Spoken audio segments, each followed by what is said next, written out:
Hi friends, అందరూ ఎలా ఉన్నారు? సంతోషంగా ఉన్నారని అనుకుంటున్నాను. మీ కోరిక మేరకు వీడియోతో మీ ముందుకు వచ్చాను. చాలా ఇంట్రెస్టింగ్ గా ఉంటుంది, చివరి వరకు చూడండి. ఇలాంటి వీడియోలు చేయడానికి నేను చాలా కష్టపడుతున్నాను. దయచేసి మీ స్వాతి స్టోరీస్ తెలుగు ఛానల్ ను సబ్స్క్రైబ్ చేసి నన్ను సపోర్ట్ చేయండి.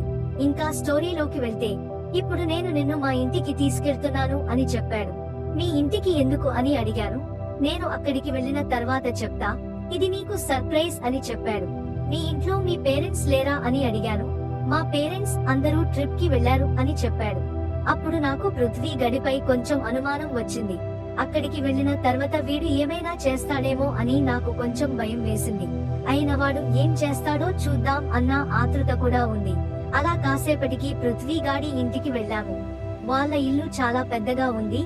జూబ్లీ హిల్స్ లో వాళ్ళ ఇల్లు చాలా బాగుంది. మేము లోపలికి వెళ్ళాము. ముందుగా వాడు వెళ్లి వల్ల ఇంట్లో ఉన్న కెమెరా ఆఫ్ చేశాడు. నేను లోపలికి వెళ్లిన వెంటనే, ఏంటి చెప్పు త్వరగా అని అడిగాను. ఏం లేదు, నువ్వు అంటే నాకు చాలా ఇష్టం, అది నీకు కూడా తెలుసు. నీ అందాలు అంటే నాకు ఇంకా ఇష్టం. ఒక్కసారి అయినా నీ అందాలను తనివి తీరా ఆస్వాదించాలి అని ఇక్కడికి తీసుకువచ్చాను అని చెప్పాడు.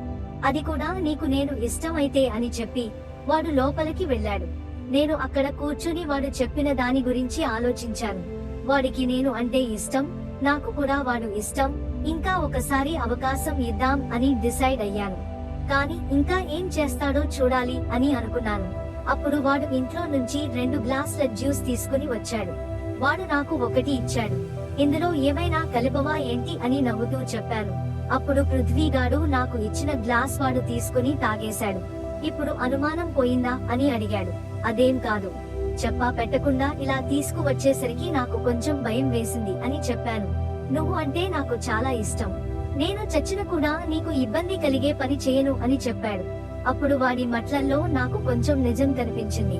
సరేలే పృథ్వీ, నువ్వు అంటే నాకు కూడా ఇష్టమే, కానీ మీ ఇంట్లోకి ఎవరైనా వస్తే అని అడిగాను. మా ఇంట్లోకి ఎవరూ రారు అని చెప్పాడు. మా ఇంట్లో వాళ్ళు అందరూ ట్రిప్ కి వెళ్లారు. 10 రోజుల వరకు ఎవరూ రారు అని చెప్పాడు. అవునా, మరి నీకు తినడానికి ఎలా అని అడిగాను. మొత్తం బయటనే తింటాను అని చెప్పాడు. అవునా, సరే అని చెప్పాను. అయితే నీకు ఓకేనా అని అడిగాడు. నాకు ఓకే, కానీ త్వరగా పూర్తి చేయాలి. మళ్ళీ కాలేజ్ దగ్గరకు వెళ్ళాలి కదా అని చెప్పాను.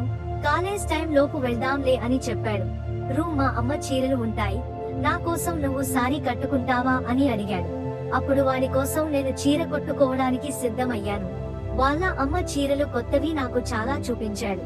అందులో నేను ఒకటి తీసుకుని, నేను కట్టుకుంటా, నువ్వు వెళ్ళు అని చెప్పాను. అప్పుడు ఎలాగైనా నేను నీ అందాలు చూస్తా కదా, నా ముందే కట్టుకో అని చెప్పాడు. సరే అని నేను చీర కట్టుకోవడం స్టార్ట్ చేశాను. నేను అలా నా అందాలు వాడికి చూపిస్తుంటే వాడికి కోరికలు పెరిగిపోయాయి. నా చీర కట్టుకోవడం పూర్తి అయ్యింది. వెంటనే వచ్చి పృథ్వీగాడు నన్ను గట్టిగా పెనవేసుకుని, వాడికి కోరికలు చాలా పెరిగాయి అని నాకు తెలుస్తుంది.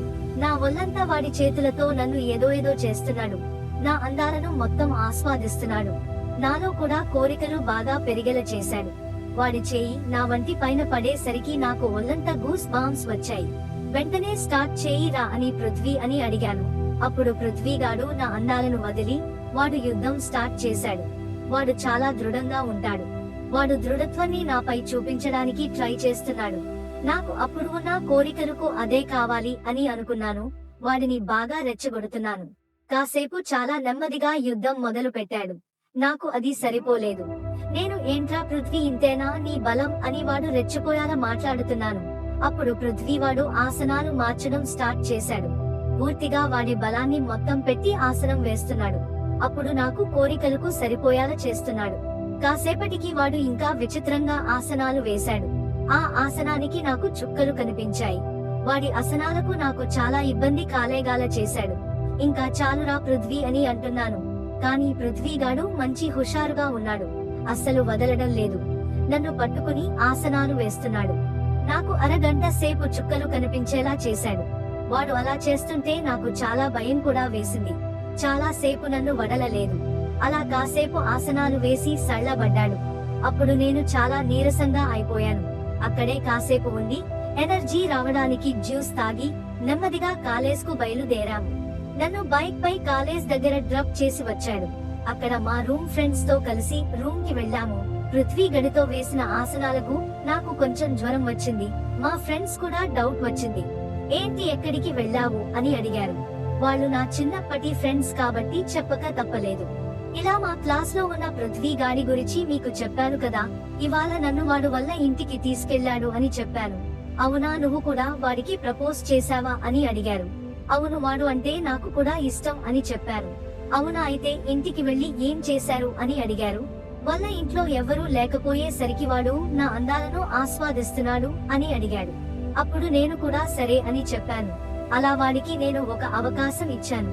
అప్పుడు వాడు నాపై ఒక యుద్ధం చేశాడు. ఇంత విచిత్రంగా ఆసనాలు వేస్తూ అని నేను అనుకోలేదు. వాడి దెబ్బకు నాకు జ్వరం వచ్చింది అని చెప్పాను.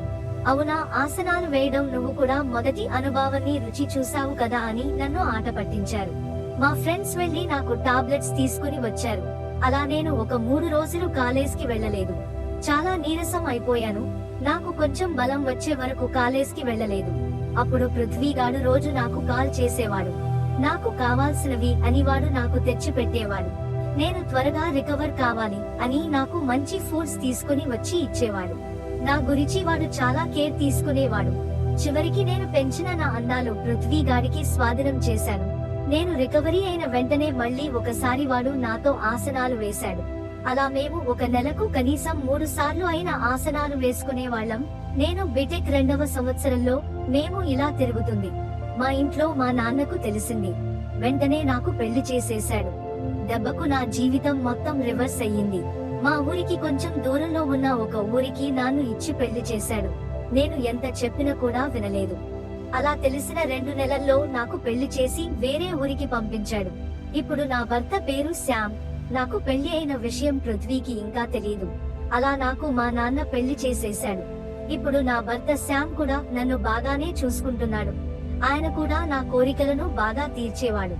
ఆయనకు నేను అంటే చాలా ఇష్టం. మొదట్లో నాకు ఆయన నచ్చేవాడు కాదు. కానీ కొన్ని రోజులకు ఆయన నాపై చూపే ప్రేమ వల్ల నేను కూడా ఆయనను ఇష్టపడడం స్టార్ట్ చేశాను. ఇప్పుడు మా ఆయనకు ఇంత ముందు నేను చేసిన విషయాలు తెలవు.